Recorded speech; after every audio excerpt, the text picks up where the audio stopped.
Let's talk about the convoy. Canadians aren't actually on the brink of civil war. This is coming to us from Slate. On Sunday, the mayor of Ottawa, Ontario, Jim Watson, declared a state of emergency as an estimated 5,000 people and 1,000 trucks joined the ongoing trucker protest over the country's COVID-19 protocols. I don't know where they got the 1,000 number. When the convoy made its way through Kingston, the Kingston police said they counted about 200. We're in the midst of a serious emergency, Watson said, the most serious emergency our city has ever faced.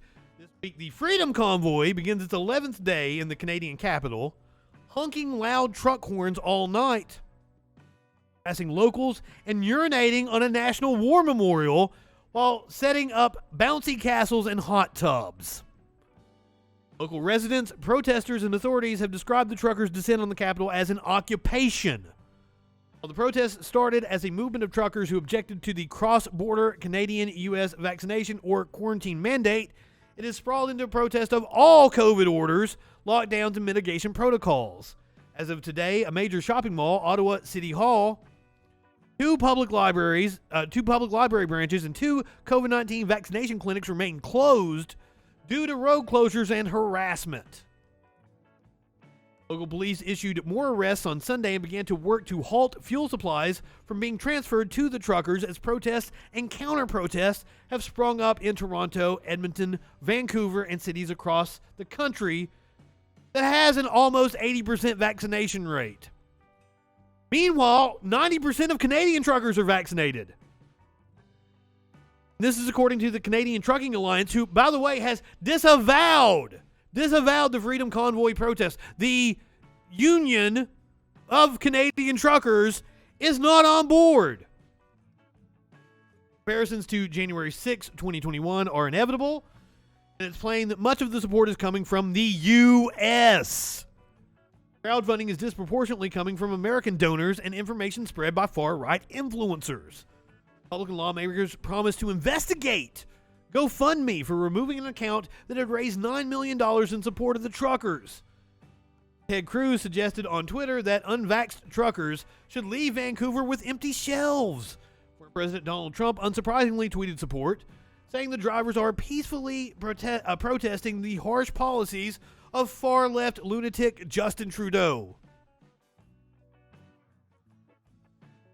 Far-left lunatic Justin Trudeau. Absolutely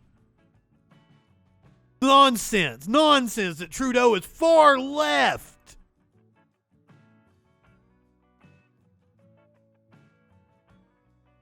Jesus Christ. It's just about getting people riled up. You can make the dumbest people among us scared and fearful, and it will make you money.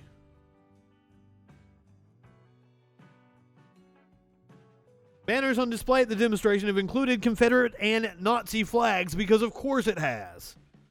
Make Canada great again. Fuck Trudeau or Trump 2024. Notably, one of the demands of the protesters is a dissolution of the current government. Canadian novelist and journalist Stephen March recently published The Next Civil War: Dispatches from the American Future, a deeply researched and widely chilling set of dispatches about how the next American Civil War could begin. A cautionary tale to Americans who insist that such a thing couldn't possibly happen in the United States. Robert Evans has a fantastic podcast called It Could Happen Here. Highly recommend it. Highly recommend anything Robert Evans does.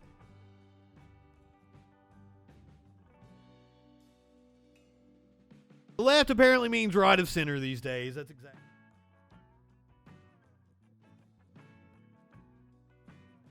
One of the things that has gotten me incredibly upset about the whole convoy is they harassed a homeless shelter.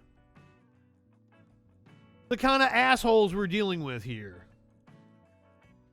An Ottawa homeless shelter says a protest from the Freedom Convoy harassed staff and volunteers Saturday, demanding food from their soup kitchen, and one shelter client was allegedly assaulted. The convoy, billed as a protest against COVID-19 mandates, brought thousands of people to downtown Ottawa, while the bulk of the crowd remained on Parliament Hill and was largely peaceful. Earlier today, our staff and volunteers experienced harassment from convoy protesters seeking meals from our soup kitchen. According to Shepherds of Good Hope, individuals were given meals to defuse the conflict. Management was then informed of the issue and no further meals were given to protesters. Our soup kitchen is committed to providing meals to people experiencing and at risk of homelessness in Ottawa. This weekend's events have caused significant strain to our operations at an already difficult time.